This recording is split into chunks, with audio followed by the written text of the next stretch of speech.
क्योंकि पंचेंद्रियों के विषयों की भौतिक बात की आग चारों तरफ से प्राणी मात्र को जलाने का प्रयास कर रही है। मगर जहाँ संतों का समागम समाज को प्राप्त हो जाता है तो वह भौतिक बात की आग की ज्वालाएं धीरे धीरे समन को प्राप्त होने लगती हैं।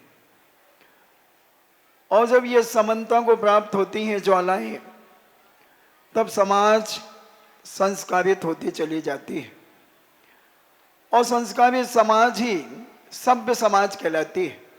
मगर इस सभ्य समाज के बीच में भी कुछ ऐसे षड्यंत्रकारी लोग हुआ करते हैं कि जो षड्यंत्र रचने में अपने आप की बाहवा लूटने का प्रयास करते हैं। षड्यंत्र में कैसे भी हो षड्यंत्र रचना है, किसी को पैसे दे करके भी हम बुलवा करके पब्लिक के सामने उसे प्रस्तुत कर देते हैं। क्योंकि पैसा एक आज ऐसी चीज है कि बहुत सारे लोग अपना ईमान भी उस पैसे में बेच देते हैं। और ऐसे कई महीनों से ये चर्चाएं लोगों के बीच में थी, लोग कर रहे थे, मगर उसका दूध का दूध और पानी का पानी आज स्पष्ट हो गया। अब वो मुंह छुपा करके घूम रहे होंगे, कहां चले गए? वो तो सब हो गए ढेर और सुधा सागर जी हो गए बब्बर शेर। वो तो सब हो गए ढेर और सुधा सागर जी हो गए बब्बर शेर। इसलिए दोस्तों, और ये शेर की उपाधि किसने दी थी? जब पूज्य श्री परम पूज्य आचार्य गुरु विद्यासागर जी महाराज के दर्शनार्थ श्री कुंडलपुर जी क्षेत्र पर पहुंचे थे, तब आचार्य श्री ने कहा था कि मैंने सुना है कि ये दहाड़ते बहुत हैं, मगर अब ये दहाड़ेंगे, मगर अभी चल करके आए हैं, एक दो दिन आराम करेंगे और फिर दहाड़ेंगे। तो लोगों ने पूछा कि महाराज आप ऐसे शांत बनकर के क्यों बैठे हो?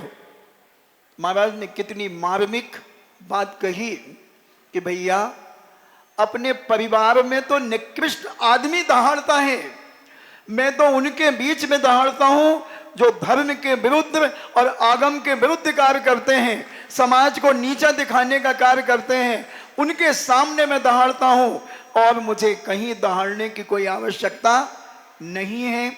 तो पूज्य श्री कोई मामूली हस्ती नहीं है बंधुओं। हम इन्हें क्या कहें? इन्हें साधु कहें या डॉक्टर कहें या इंजीनियर कहें या आर्किटेक्ट कहें या वास्तुविज्ञ कहें, क्या कहें? हम आर्स मार्गी कहें? किस प्रकार से हम इनका विनयांजलि दें, किन शब्दों में विनयांजलि दें? बंधुओं, देवगढ़ की एक बहुत पुरानी बात है।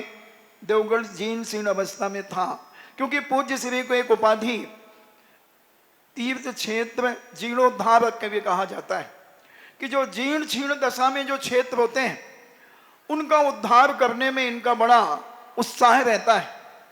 तो पूज्य ने देवगढ़ के अंदर इतना जीर्ण शीर्ण वह स्थान क्षेत्र हो चुका था, पूज्य ने 467 प्रतिमाओं को व्यवस्थित करके वहां का पंचकल्याणक कराया। उनके अंदर एक वेदना थी कि इन मंदिरों के अंदर अंधेरा रहता है, उजाला कैसे हो? बड़े बड़े आर्किटेक्ट, वास्तुविज्ञ, इंजीनियर, बहुत सारे लोग आए और महाराज ने वो 41 या 44 मंदिर जो हैं वो सब दिखाए कि भाई इनमें किसी प्रकार से उजेला आना चाहिए। तब उन्होंने कहा कि महाराज जी, कुछ नहीं हो सकता, ये मंदिर पूरा खुल करके ही बड़ा होगा और कोई मार्ग नहीं है इसका। महाराज ने कहा भैया, इन मंदिरों को खुलवा करके कौन बना सकता है? और महाराज जी सामायिक पर बैठ गए। सामायिक पे बैठने के बाद बच्चों को बुलाया और कहा इस पिलर को खोदो, ये कितना नीचे पिलर है। 2 फुट 2.5 फुट खुदवा दिया, 3 फुट खुदवा दिया, पिलर नीचे था। महाराज ने कहा जय सिया राम, हो गया काम। और बस उन मंदिरों को नीचे से 3-3, 4-4 फुट खुदवा दिया, मंदिर अपने आप ऊंचा हो गया और खिड़की निकल गई, मंदिर में उजाला ही उजाला हो गया। बड़े बड़े इंजीनियर आदि सब फेल हो गए। पिछले बार मैंने आगरा के अंदर, बहुत सारे लोग पूछते हैं महाराज से जिज्ञासा में कि महाराज जी पुंगव का अर्थ क्या होता है, तो हमारे महाराज बहुत सीधे साधे हैं, मगर जैसी देवी वैसी पूजा करके जानते हैं। पूजा 3 प्रकार की, छोटी, बड़ी, मझोल, तीनों पूजा जानते हैं। तो इन्होंने उस समय ये कहा कि भाई मुझे सब चीजों का अर्थ मालूम है, मगर पुंगव का अर्थ मुझे नहीं मालूम। तो मैंने आगरा के अंदर लगभग आधा घंटे उस पुंगव शब्द का अर्थ के बारे में हमने बताया था। आप पिछले साल के दीक्षा दिवस की वीडियो जिनवाणी चैनल आदि, आगम वाणी चैनल, पुण्योदय चैनल आदि में सब में देख सकते हैं। अब एक और उपाधि पूज्य मुनि श्री को लगती है, निर्व्यापक की उपाधि, तो इसको भी मैंने बता चुका हूं, एक तीर्थ चक्रवर्ती की उपाधि लगती है। बहुत सारे लोग कहते हैं कि चक्रवर्ती तो भरत चक्रवर्ती था, सगर चक्रवर्ती था। वो चक्रवर्ती तो लौकिक श्रावक थे, उन्होंने 6 खंड पर अधिपत्य प्राप्त किया। मगर आचार्य श्री ने जब आज के दिन इनको दीक्षा दी थी, तब कहा था परम सागर आज तीज का दिन है और मुक्ति का बीज, तीज का दिन है और मुक्ति का बीज, अब तुम्हारे जीवन में मुक्ति का मार्ग प्रशस्त हो जाएगा। और जब ये पहले ब्रह्मचारी अवस्था में पूज्य देव के पास तीर्थ यात्रा का आशीर्वाद लेने गए थे, तब आचार्य श्री ने कहा कि जय कुमार, मैं तुम्हें ही तीर्थ बना दूं तो मैं ही तीर्थ बना दूं तो ये थोड़े से सक पका से गए। फिर कहा जैसे आपकी इच्छा। तो जब पूज्य गुरुदेव ने ब्रह्मचारी अवस्था में ही तीर्थ शब्द जोड़ा, क्योंकि क्या ऐसा कुछ उनका निमित्त ज्ञान पूज्य का था कि जिसके माध्यम से उन्होंने जान लिया था कि यह भविष्य में बहुत सारे तीर्थों का निर्माण करेगा, बहुत सारे तीर्थों का जीर्णोद्धार करेगा। तो पूज्य बाबा ने उस समय ने तीर्थ से संबोधन किया, तुम्हें ही तीर्थ बना दो। और जब पंच परमेष्ठी पद के अंतर्गत जब साधु परमेष्ठी बन जाते हैं, तो ये चलते फिरते सिद्धों के नाम से ही ख्याति प्राप्त हो जाते हैं। तो चक्रवर्ती को, जब चक्रवर्ती 60,000 वर्ष में भरत चक्रवर्ती ने 6 खंड को जीता, पूज्य मुनिश्री ने जब मुनि बनने के बाद विहार करना शुरू किया और तीर्थों का निर्माण करना शुरू किया, इनके आशीर्वाद से तीर्थ बनना शुरू हुए। मगर अपने आप जैसे चक्रवर्ती को कई राजा महाराजा अपने आप भेंट लेकर के समर्पित करते चले जाते थे, ऐसे ही समाज इनको अपना मंदिर समर्पित कर देती है, सब कुछ समर्पित कर देती है। मगर कहीं कहीं कुछ आताताई, आतंकी, दुराचारी ऐसे भी कहीं पर लोग होते हैं। हम एक स्थान का नाम नहीं बताऊंगा, हम लोग बिहार कर रहे थे और वहां पे पता चला कि अगर दिगंबर साधु यहां आएगा तो खून की नदियां बह जाएंगी। किसी को कुछ मालूम नहीं, उधर के कलेक्टर को मालूम था। कलेक्टर ने उस कलेक्टर के जिले के खबर भेजी कि देखो ये सुधा सागर जी महाराज हैं, इनका कदम अगर आगे बढ़ गया तो दुनिया की कोई ताकत इन्हें रोक नहीं सकती। सारी दुनिया एक तरफ हो जाए और सुधा सागर जी एक तरफ हो जाए तो सारी दुनिया पासंग में आएगी बंधुओं, और सुधा सागर जी भारी पड़ेंगे।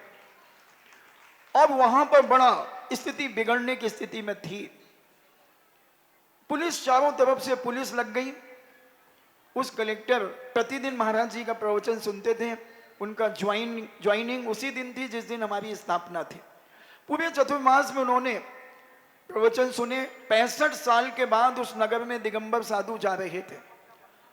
अब उस स्थान को प्रवेश जब हम लोगों ने किया तो माहौल बड़ा गर्मा गर्मी का था।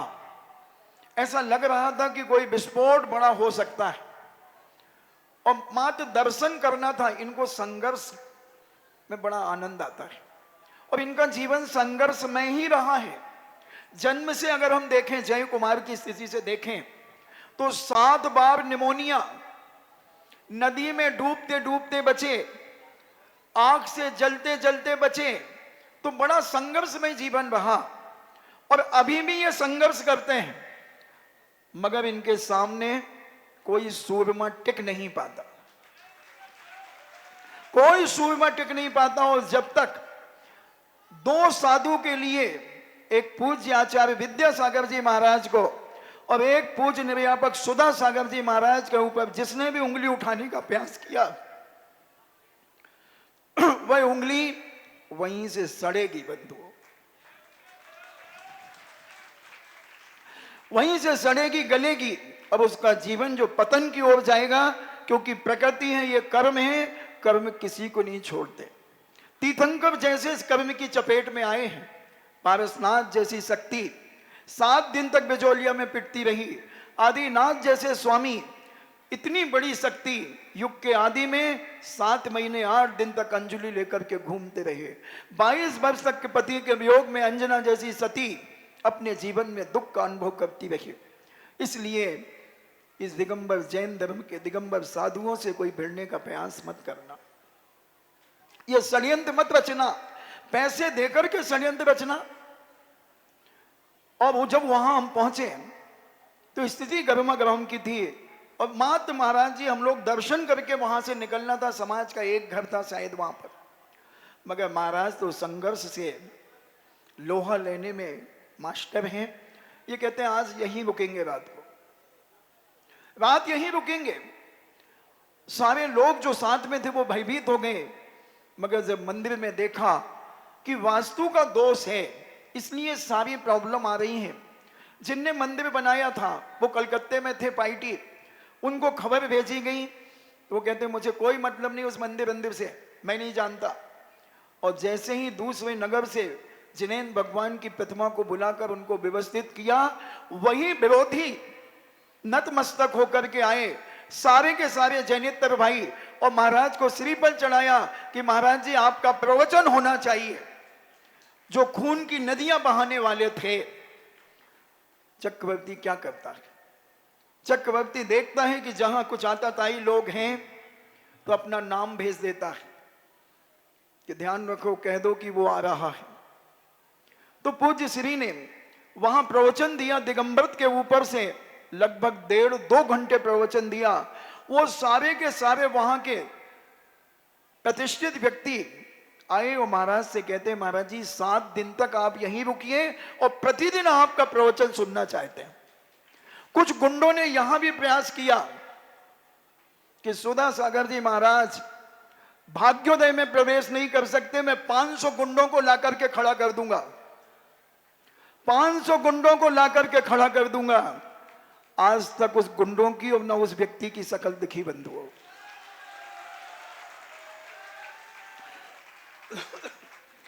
क्या ये तीर्थ चक्रवर्ती के लायक नहीं है? तीर्थ चक्रवर्ती के लायक नहीं है? कहां है वो गुंडा, कहां है वो 500 लठैत? सब बंकरों में घुस गए, सद्दाम के बंकर में, क्योंकि सद्दाम चला गया तो सद्दाम का बंकर खाली है, लादेन का बंकर खाली है, चले गए होंगे। बंधु ये अहंकार एक दिन भूल उल्टित कर देगा, तुम्हारी जिंदगी का सत्यानाश कर देगा, और धर्म से जो टकराने का प्रयास करेगा वो चूर चूर हो जाएगा।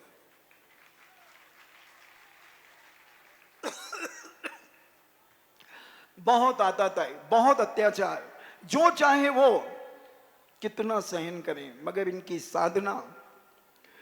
साधना में इतनी ताकत है, इतनी ताकत है बंधुओं कि सारे दुनिया के अनर्थ उसमें भस्मसात हो जाते हैं, तहस नहस हो जाते हैं। और हम तो इन्हें स्प्रिंग मानते हैं। स्प्रिंग जानते हैं आप? कई लोगों ने इन्हें दबाने का प्रयास किया, और स्प्रिंग को जितना तुम दबाओगे क्या होता है? सच बोल, काला कौआ काट खाएगा। स्प्रिंग को जैसे ही तुम दबाओगे वो और ऊपर उचकेगा। बोलो, जब से लोगों ने दबाने का प्रयास किया, अपमानित करने का प्रयास किया, जब तक कितनी ख्याति, कितना प्रभाव जहां चले जाए वहीं पर प्रभाव, वहीं उनका गढ़, वहीं उनका इलाका, सारे लोग नतमस्तक हो जाते हैं बंधुओं। क्योंकि सच्चा नहीं डरता जमाने से। महाराज का सिद्धांत है सच कहना, खुश रहना, न राहु का लेना और न केतु का देना। इसलिए दोस्तों हम समझने का प्रयास करें, और जो अज्ञानी जीव मिथ्यात्व के कारण अपने आप को अभी छुपा करके रखे हैं, भगवान करे सारे लोगों के अंदर सद्बुद्धि आए, विवेक जागृत हो। अब ये तो महाराज कहते ही हैं कि जब मैं बिहार कर रहा था एक बार गुरुजी के पास से, तो गुरुजी से कहा कि महाराज जी समाज है, समाज कुछ भी कर सकती है, कुछ भी लांछन लगा सकती है। महाराज ने कहा गजराज बन के चलना, हाथी बन करके चलना। तो महाराज गुरु सूत्र देते हैं और शिष्य उसकी टीका लिख करके विश्लेषण कर लेता है।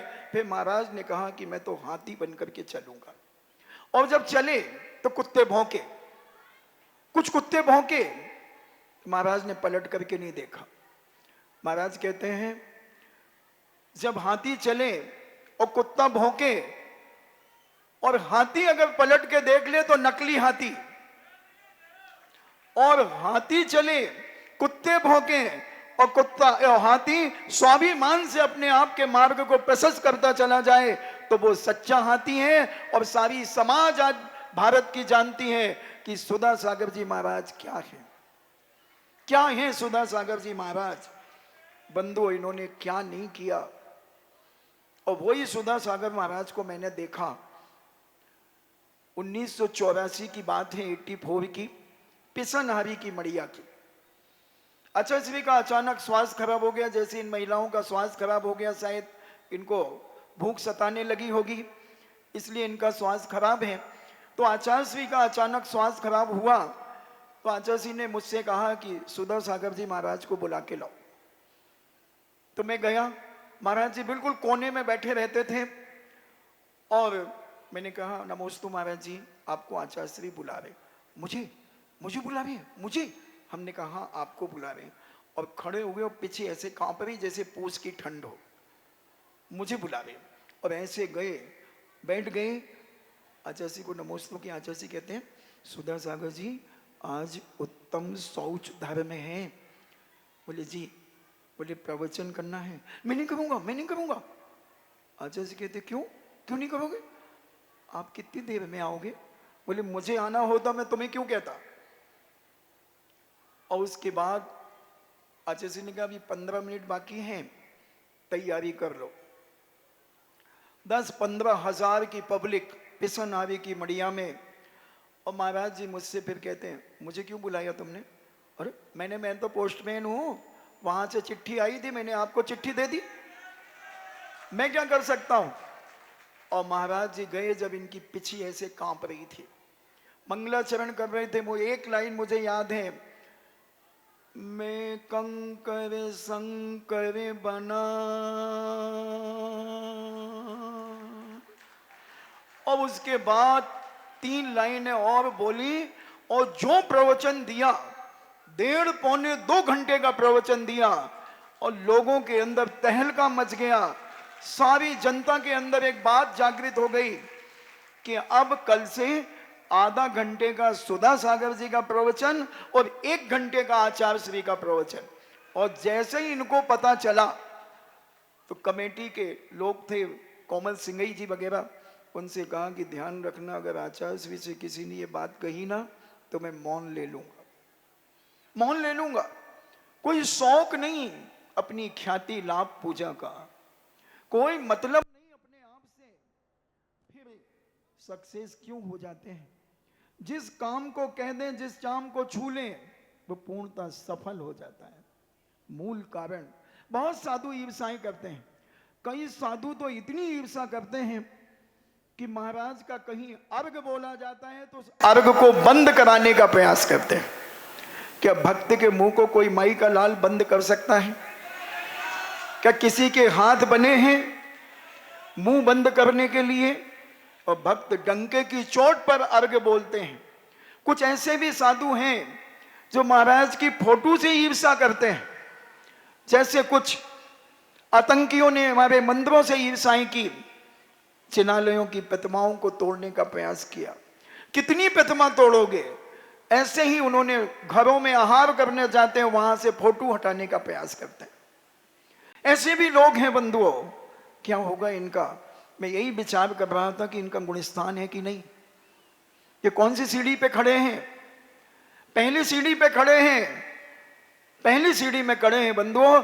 भले हाथ में पिछी कमंडल है, भले हम अपने आप को पंचम गुण स्थान मानते हो, भले हम अपने आप को छठा गुण स्थान मानते हो, मगर वो केवली भगवान जानते हैं और साक्षात उनकी अंतरात्मा जानती है कि वो कौन से गुण स्थान में जी रहे हैं। 24 घंटे राग देश कसायों में अपना जीवन व्यतीत कर रहे हैं बंधुओं। हम समझें किससे टकराने का प्रयास कर रहे हैं। एकस्य जिनस्य रूपम, जो पूज्य कुंद कुंद स्वामी ने एक जिनेन्द्र भगवान का साक्षात रूप दिगंबर मुद्रा को कहा है, साक्षात मुद्रा को कहा। इसलिए हमें अपने जीवन में सरलता और नम्रता और विवेक जागृत करना चाहिए, क्योंकि बंधुओं बहुत गई रही थोड़ी, थोड़ी भी अब जाए। अब हम नाम के व्रती बन गए, इससे कुछ नहीं होता बंधुओं। ऐसे षड्यंत्र, क्योंकि कई लोगों को सागर में ये डर था कि सुधा सागर जी अगर सागर में आ गए तो हमारे रिकॉर्ड पुराने खुल जाएंगे, जो हमने छल कपट किया है लोगों के साथ, हमने जो जमीनें हड़पी हैं, हमने जो ना जाने जो जो अत्याचार के कुकर्म किए हैं, और खुला कह दूं। और जब तक राज नहीं खुल पाए तुम अपनी आवाज सजा लो, और जब तक श्वास नहीं रुक पाए तुम अपना इतिहास बना लो। बंधुओं, बस एक ही भय था। और मैं तो कहता हूं, जब विद्यानंद जी को कुछ लोगों ने 1996 के चातुर्मास की प्रवचन की कैसेटें सुनाई, आचार्य विद्यानंद जी महाराज जो कुंद भारती में रहते थे, बहुत विद्वान आचार्य थे, उनको जब ये कैसेट महाराज के प्रवचनों की सुनाई तो उन्होंने कहा, मुझे पंडित शीतल चंद जी ने, जो छात्रावास के प्रिंसिपल थे, उन्होंने मुझे बताया कि गंभीर सागर जी, हमारे जयपुर के कुछ लोगों ने विद्यानंद जी महाराज को प्रवचन की कैसेट सुनाई कि सुधा सागर जी महाराज ऐसा बोलते हैं। तो विद्यानंद जी महाराज ने कहा था, 25-40 विद्वान उनके कमरे में बैठे हुए थे, तब विद्यानंद जी महाराज साहब ने कहा था कि सुनो ये कैसेट सुनाने वाले, सुनो, मैं कहना चाहता हूं, जब मैं भी जवान था तो मैं भी ऐसे ही प्रवचन करता था, और आज सुधा सागर जी जिस प्रकार से प्रवचन करते हैं, अगर भारत में ऐसे 10 साधु हो जाएं तो ये जैन समाज बहुत ऊंचाइयां पा सकती है और सारे युवा पीढ़ी सुधर सकती है। सुधा सागर जी महाराज बहुत चिंतनशील है, मगर कब चिंतन करते हैं, कब सोचते हैं, कब पढ़ते हैं। हमारी आरिकाएं भी कहती हैं, महाराज जी आप प्रवचनों को चिंतन कब करते हो। हमारी उप शांतमती जी कई बार कहती हैं, महाराज जी चिंतन कब करते हो आप, क्या गजब का प्रवचन, क्या गजब का प्रवचन। तो ये चिंतन तपस्या से होता है। इन्होंने 14 घंटे पिशानारी की मड़िया में खड़े होकर के साधना की 1984 में। आहार जी में 18 घंटे खड़े रहे, मुक्तागिर में 36 घंटे खड़े रहे, पैर बिल्कुल नीले पीले पड़ गए, खून पैरों के नीचे उतर गया, और एक उपास एक आहार उस समय 1990 में श्री मुक्तागिर जी सिद्ध क्षेत्र पर चल रहा था। बड़ी अलौकिक साधना है बंधुओं। मेरी दीक्षा के पहले की और घटना मुझे याद आ गई। सुना मैंने कि सुधा सागर जी महाराज चटाई नहीं लेते।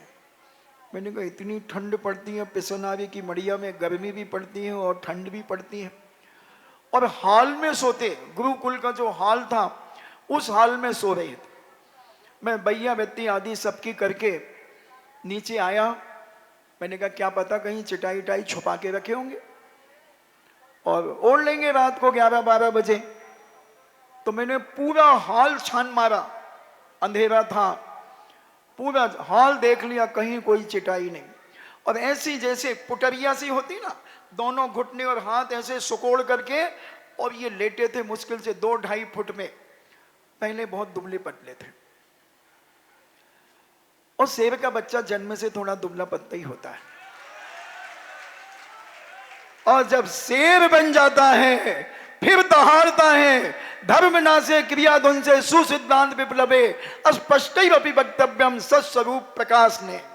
जहां धर्म का नाश हो रहा हो, जहां क्रिया का नाश हो रहा हो, जहां सिद्धांत को उलट पुलट किया जा रहा हो, वहां पर सत्य के स्वरूप को प्रकट करने के लिए डंके की चोट पे बोला जाता है बंधुओं, दुनिया की कोई ताकत रोक नहीं सकती। जयपुर के अंदर एकांतवादियों को ऐसा ललकारा कि वहां के लोग, वहां के ट्रस्टी, टोडल स्मारक के ट्रस्टी पूज्य आचार्य गुरुदेव के पास गए और बोले आप सुधा सागर जी महाराज को रोकिए, महाराज जी हमारे पूरे फाउंडेशन के जो लोग थे वो सब तितर बितर हो गए, इस्तीफा दे दिया और बड़ी स्थिति खराब है। आचार्य जी ने बहुत आराम से शांति से सुना और कहा भैया ये बताओ आगम विरुद्ध तो नहीं बोलते ना, आगम विरुद्ध तो नहीं बोलते ना। उनकी मैंने सुना है कि उनकी कैसेट बनती है, उनका प्रवचन टेप होता है, तुम एक भी प्रवचन उनका आगम विरुद्ध ला करके दिखाओ, मैं उन्हें मना कर दूंगा कि सुधा सागर जी तुम प्रवचन करने के योग्य नहीं हो। विचार करना, शिकायत करने गया था और वहां उल्टा तारीफ कर रहा है कि आगम विरुद्ध नहीं बोलते। बंधु महाराज जी क्या करते हैं ये तो मैं भी नहीं समझ पाया। मैं भी इनके साथ 31 साल से हूं।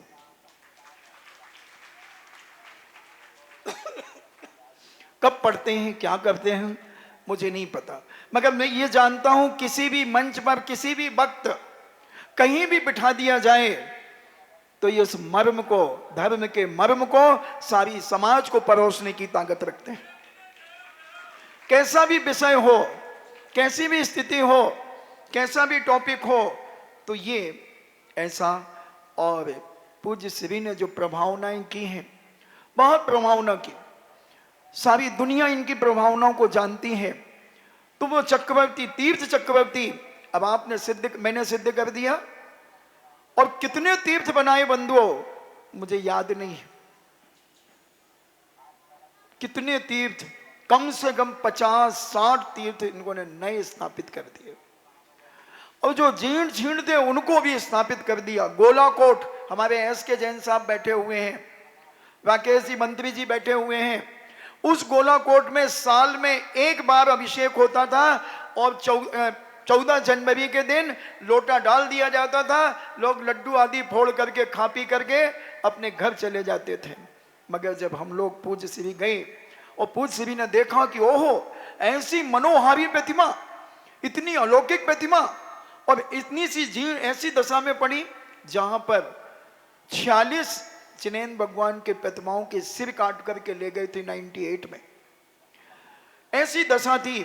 मगर पूज्य श्री के आशीर्वाद से एस.के. जैन और राकेश ने जो कार्य किया, आज सारे भारत का दिगंबर जैन धर्म का क्षेत्र एक अलौकिक क्षेत्र है बंधुओं। वहां जाकर के आज आपका बच्चा ये नहीं कहता कि पापा घर चलो, क्योंकि दूसरे क्षेत्रों में जाते हैं, जब उनके टॉयलेट बाथरूम देखते हैं तो बच्चे कहते हैं पापा यहाँ गंदा टॉयलेट है, यहाँ नहीं रुकेंगे, यहाँ से चलो। मगर वहां की देखो भाई, मैं नाश्ता तो करता नहीं हूं। महाराज ने एक बार सांगानेर में कहा था कि हमारा गंभीर सागर नाश्ता करता नहीं है, या खाता है तो भरपेट खाता है या तो उपवास कर लेता है। तो अब मैं तो नाश्ता करूंगा नहीं, जिसको आस्था हो वो बैठा रहे, नहीं तो फिर रास्ता उसके लिए खाली है। तो मैं तो बोलूंगा, क्योंकि आपने राग रंग में कितने घंटे निकाले, 4 घंटे पूरे निकाले, 4.5 घंटे। तो क्या हम क्या करते, बताओ, बोलो, बंद करूं, बंद करूं?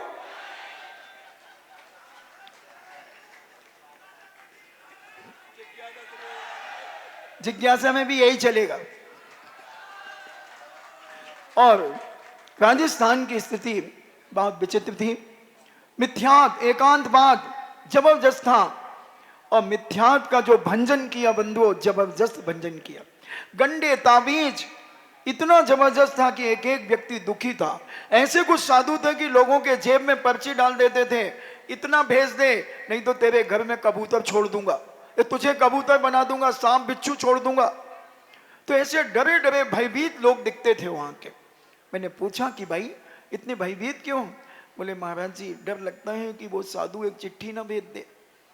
तो महाराज ने, जब महाराज के पास ये खबर गई कि भाई यहाँ का कोई साधु है, वो कहता है ऐसा नहीं करेगा तो तुझे कबूतर बना दूंगा, तो हमारे महाराज कहते हैं भाई अगर जिस साधु में इतनी ताकत है कि किसी इंसान को वो कबूतर बना दे, तो मैंने भी अपनी जिंदगी में मक्खियां नहीं भगाई हैं, जा वो तुझे कबूतर बनाएगा, तू उड़ करके मेरे पास आना, मैं तुझे इंसान बना दूंगा, इंसान बना दूंगा।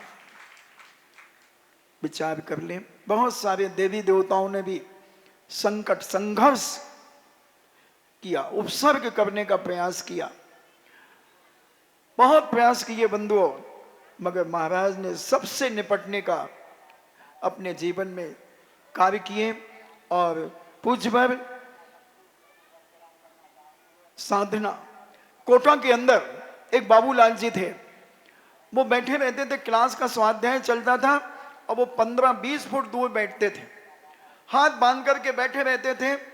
एक दिन 15-20 दिन के बाद नजदीक में आए और हाथ बांध करके कहते हैं आप मेरे 13 प्रश्नों का उत्तर दोगे? महाराज समझ गए ये कंजाइस्ट है। महाराज ने कहा हाँ बोलिए। उन्होंने प्रश्न किए, महाराज ने उत्तर दिए, 3-4 प्रश्नों के उत्तर दिए। समय हो रहा था प्रतिक्रमण आदि का। फिर दूसरे दिन फिर आए, 3 दिन में उनके 13 प्रश्न निपट गए। फिर उन्होंने कोटा समाज के बीच में माइक में बोला, मैं बाबूलाल जैन, बच या शायद बाबूलाल बच थे, सिविल लाइन के वहां कहीं छावनी में रहते थे। उन्होंने प्रातः काल के प्रवचन में लगभग 1,500-2 हजार लोगों के बीच में कहा कि वो कांजी 1 नंबर का मिथ्या दृष्टि था, 75 साल के व्यक्ति थे वो, और बोले महाराज जी मेरे घर में आज तक चौका नहीं लगा, क्योंकि मुझे ऐसी ही पट्टी पढ़ाई गई थी, मगर आपने जो मेरे 13 प्रश्नों के उत्तर देकर के मेरी आंखें खोल दी, मेरे जीवन को परिवर्तित कर दिया। और पूज्य श्री ने जब उसे सब कुछ समझाया, फिर उन्होंने माइक में कहा कि मैं 2 साल कांजी के साथ रहा, मगर मुझे नहीं मालूम था कि इतना मिथ्या दृष्टि है और जैन दर्शन को तहस नहस करने आया है। और बंधुओं उसने फिर पूरा चांदखेड़ी तक जब बिहार हुआ हमारा, तब चांदखेड़ी में चौका आदि लगाया, रास्ते में चौका लगाया। इतना परिवर्तन, इतना चेंज पूज्य के प्रभाव से। कौन सा ऐसा क्षेत्र है जो इन्होंने स्पर्श न किया हो? भूगर्भ से प्रतिमा, सांगानेर के अंदर से प्रतिमा, 1994 में भूगर्भ से जिनालय निकाला गया, फिर 1999 में निकाला, फिर 2002 में चांदखेड़ी से निकाला। चांदखेड़ी में बहुत सारे साधु संत आते थे और कहते थे कि यहां जिनालय तो है, मगर कोई हिम्मत नहीं कर पाता था। चूना वाले अमोलक चंद जी चूना वाले अध्यक्ष थे उस समय। उन्होंने कहा कि महाराज जी, विमल सागर जी महाराज ने कहा था कि कोई ऐसा बेजोड़ साधक आएगा और वो भूगर्भ से प्रतिमा निकालेगा। तब महाराज जी को ये बात अमोलक चंद जी ने बताई। महाराज ने विचार किया, महाराज को डाउट था कि पता नहीं है कि नहीं। तो एक दिन स्वप्न में आया कि डरते क्यों हो, निकालो। महाराज ने कहा रास्ता कहाँ है? फिर शायद स्वप्न खुल गया। फिर दूसरे दिन स्वयं किशन लाल जी मड़िया, जिन्होंने अभी राकेश मड़िया जो आए थे उन्हीं के खानदान के थे, और वो स्वप्न में आए महाराज के और महाराज से कहते हैं महाराज चलो मैं रास्ता बताता हूं। महाराज ने कहा रात में दिगंबर साधु नहीं चलता, कैसे ले जाओगे? बोले कहाँ है रात? और पूरा दिन दिख रहा है। और महाराज को ले गए, वो उस गुफा का रास्ता बताया, स्थान बताया। और स्थान बताने के बाद जब महाराज जी वहां ध्यान में बैठे और ध्यान में बैठ करके जब उन्होंने सारा जायजा ले लिया ध्यान के माध्यम से, और फिर वहां लाभचंद जी वगैरह थे कमेटी के लोग, उन सब ने महाराज से कहा कि महाराज हाँ चाबियां नहीं मिली, दरवाजा तोड़ दिया गया और जब वहां से स्फटिक मणि की प्रतिमा एक अलौकिक, जो वहां से सारी जनता को दर्शन कराए गए। बहुत संघर्ष, बहुत तपस्या, बहुत साधना, बहुत प्रभावना, और आगे और क्या क्या संभावना, आगे और क्या क्या संभावना। और सुने, पूज्य आचार्य श्री ने एक बार इनसे कुंडलपुर में कहा,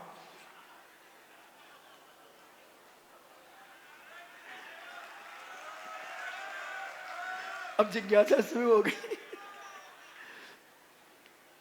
ठीक है, मैं अपनी बात यही, एक ब्रह्मचारियों की बात और कह दूं, फिर मैं समाप्त करता हूं। देखिए, बहुत सारे निर्यापक हमारे पूज्य आचार्य श्री ने बनाए, और आचार्य श्री की बातें बहुत सारे लोग कहते हैं उन्होंने ये किया ये किया, मगर मुझे एक बड़ी वेदना होती है कि आचार्य श्री ने जो कहा है वो क्यों नहीं कहा किया जाता, ये सबसे बड़ी गलती है। तो आचार्य श्री ने जब इनको कहा कि सुधा सागर जी ब्रह्मचारी जी बनाए क्या, तो इन्होंने कहा महाराज जी आपने कभी कहा ही नहीं, और मैंने तो आते थे तो आपके पास भेज देते थे, क्योंकि मूलाचार में आया है कि जब आपको शिष्य आदि मिले, ब्रह्मचारी मिले, तो गुरु के पास भेज दिया करो, तो मैं तो आपके पास भेज देता था। महाराज ने कहा नहीं, बनाना चाहिए। और आचार्य श्री के बाद अभी जब कुंडलपुर से आए, ये पहले निर्यापक श्रवण है बंधुओं, जिनके पास 9 ब्रह्मचारी, और कोई छोटे मोटे ब्रह्मचारी नहीं। हमारे पहले ब्रह्मचारी अक्षय जैन, पिताजी का नाम जो अशोक जैन है, बीए शास्त्री, बीएड शिक्षा शास्त्री, एमए संस्कृत साहित्य में। फिर उसके बाद में अतिशय ब्रह्मचारी, जैन दर्शन में एमए, बीए शास्त्री, और शिक्षण महावीर पब्लिक स्कूल जयपुर में शिक्षण कराया। विवेक ब्रह्मचारी जी गंज बसौदा के हैं, bachelor in computer, MBA, MBC company में दिल्ली में ये कार्य करते थे, वो नौकरियां छोड़ करके आ गए। उसके बाद में हमारे ब्रह्मचारी कमलेश जो केकड़ी राजस्थान से हैं, एमए बीएड हैं, कार्य पदस्थ गवर्नमेंट टीचर थे, 80,000 रुपये महीने की नौकरी छोड़ करके आए। अंकुर जैन गुवाहाटी, ये बी civil engineer, federal bank defence account department military में थे, और ये भी अपनी 10 लाख रुपए की सैलरी छोड़ करके आए। आशु जबलपुर से बीए इकोनॉमिक्स से, कंप्यूटर ऑडिटर और व्यापार आदि में भी संलग्न थे। एक आज ब्रह्मचारी गुजरात का विनय भाई, तुम्हारे गुजरात का नाम रोशन किया आज हमारे एक भाई ने। संयम से जिसकी रिश्तेदारी असंयम से क्यों बात करेगा, और फूलों से जिसकी साझेदारी वो कांटों से क्यों बात करेगा। तो एक संयम जैन हमारे जो बीटेक हैं, उनके माता पिता भी यहाँ उपस्थित हैं, 24 साल की उम्र है, और ये 2 बार हमारे शिविर के अपने ग्रुप के टॉपर हैं, 3 बार। और इन्होंने अपना खुद का बिजनेस करते थे, वो आकर के ब्रह्मचारी संयम, ये आप खड़े हैं, इनके माता पिता भी आ जाएं और पूज्य श्री को श्री पर चढ़ाएं। इन्होंने भी पूज्य श्री से आजीवन ब्रह्मचर्य मांग रहे हैं, और ये मात्र 8-10 दिन के अंदर संपूर्ण अपना हिसाब आदि करके संघ में प्रविष्ट हो जाएंगे।